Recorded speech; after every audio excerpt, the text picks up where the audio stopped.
I have a ton of leftover candy. Now it's time to figure out what to do with it. I'll just have one of these right now. I like to sort the stuff I want to keep and set the rest aside. Small candies, I like to decant into containers. These are ready to go for a sundae bar, or easily measure out mix-ins for baking. Now you can easily grab a piece, throw it into a recipe or lunchbox. Not even a big candy fan, but sometimes it's the thrill of the hunt. How much can you get? But I do love some Laffy Taffy banana. You may not want to keep it all, but I have something I know will be a hit. Candy should last 6 to 12 months, and I'm sure there'll be a birthday between then. Save that candy to stuff inside a piñata. Host a party or bring it over as a gift. Oh, I made contact. You can freeze candy to help extend its shelf life, but one thing I like to do is chop it up into smaller bits. I have something special in store for you, my sweets. Just gonna pack this in a freezer bag. Of course, you could separate your candy, but I like a mixture. Add a date and keep this in the freezer. That way, it's ready for topping sundaes. This is gonna be so good. Add it to popcorn for a sweet and salty treat, or your own chocolatey trail mix. Go-to candy topping for so many snacks. I'll go for this one. You can even use leftover candy pieces to make your own homemade ice cream cake. Let that freeze for at least 4 hours, but better yet, overnight. A springform pan makes things so easy. Run a knife under some hot water to make slicing easy. I think I want a big piece. Now that's a problem solved. A classic way to use up leftover candy is just to make bark. When you're melting chocolate in the microwave, lower your power setting to 50%. This will help you not burn your chocolate. Microwave in 20-second increments and make sure to give it a stir in between. Spread that melted chocolate out. You want it about a ½ inch thick. This works perfect with white chocolate as well. I'm just gonna add all my candy pieces right on top.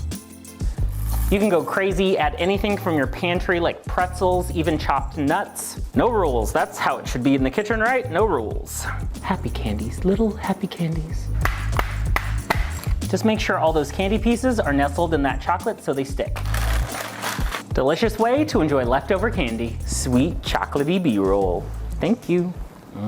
If you have a ton of leftover hard candy from Halloween, let's transform those into a fun treat. What I did is turn them into candy apples. This is actually surprisingly easy and really fun. What you want to start out doing is getting that wax layer off of your apples. You can dunk this in some boiling water just for like 5 seconds. It doesn't take long, just bob it in there, dry it off, and it's good to go. You're gonna sort out your candies. I like to do like blue, green, reds, purples, and you'll need about 20 to 30 candies to make about 2 apples. I recommend you use either a deep measuring cup or a big bowl. I would use glass, but just make sure it's microwave safe so you don't have any shattering issues. Microwave it in 30-second bursts. You'll see it get all foamy and gooey. Just mix it up. You do have to work quickly though if you microwave it because the candy sets up really quickly. You can keep this warm over a double boiler or just straight out of the microwave, but once it foams up like that, it's ready to go. You don't want to mess around with hot candy, so wear a glove, be extra careful, keep that stick in your fingers away from that liquid. I like to let a little bit of that excess run off, rotate it to keep it even, and write down on some parchment paper or a silicone baking mat. You don't want this stuff to stick, and then you need to let this sit up until it's nice and firm and hard. Candy apples are essentially just hard candy on the outside of an apple, so melt down some candies you got from Halloween. Do some candy apples as a fun project. Here's how to transform ordinary leftover candy into delicious treats. We're gonna make a blondie batter, and that starts with melted, slightly cooled butter. Brown sugar, I got my little bear here. White granulated sugar, touch of vanilla. Yep, I'm that kind of baker. The one that doesn't measure. Smells so good already. Give that a mix. Time to add our eggs. Give that a good mix. Measure my flour. Be sure to spoon and level. That's the proper way. Salt. Make sure all that's combined together. Then everything just gets mixed together. And it wouldn't be baking for me if there wasn't a little bit of a mess.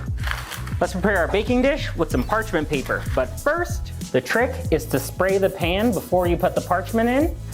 This helps the parchment adhere to the bottom of the pan. I'm gonna pour in half of this batter, slide it around all the corners.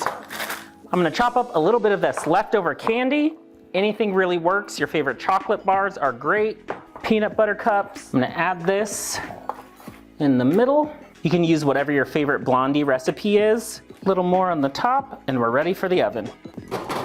Amazing gooey blondie bars full of that leftover chocolate candy. If you have leftover Halloween chocolates, here's an easy, quick way you can use them up. So I've got a mug here, just gonna add a few of these chocolate pieces. I have a Rolo that's caramel filled, some Hershey's. Hey, why not? Let's put a Reese's in there, a little peanut butter action. So all this takes is some hot milk of your choice. I'm actually using oat milk here. Just heat it over the stove. I've even done this in the microwave. 30-second burst, stirring in between. And that hot liquid should melt those chocolates in no time. If your chocolate's getting a little gummy, you can pop it back in the microwave for 20 seconds, 15 seconds, help it melt. If you have an immersion blender, get in there. It'll blend up that peanut butter, that chocolate, that caramel. Just be sure to not fill the mug up. I would recommend halfway, blend everything up, and then you can add a little bit more of your milk. Not everybody has an immersion blender. You can do this manually or use whatever blender device you have. In terms of serving size, it really depends on your taste and how many pieces of chocolate you want to eat in one sitting. I like to use unsweetened milk, so that way you're not adding more sugar to it. I wasn't gonna do this, but now I'm gonna do it just because why not? It's a bit messy, but you get the point. Now we can get fancy.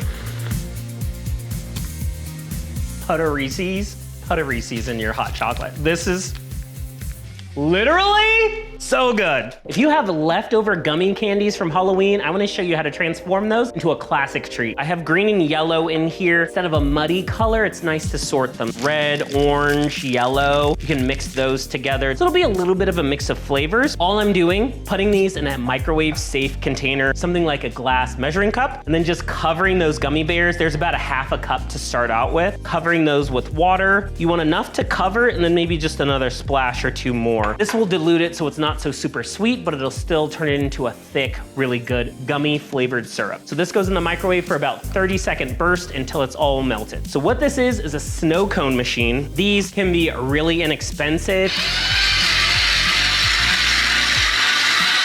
I made another batch earlier. This one's cooled, and as you can tell, look how thick it is, syrupy. I just stick this in the fridge or freezer for a few minutes. Our gummy snow cone. You don't want hot liquid on this ice, it'll just turn into a milkshake. You can mix it up, pour some more syrup.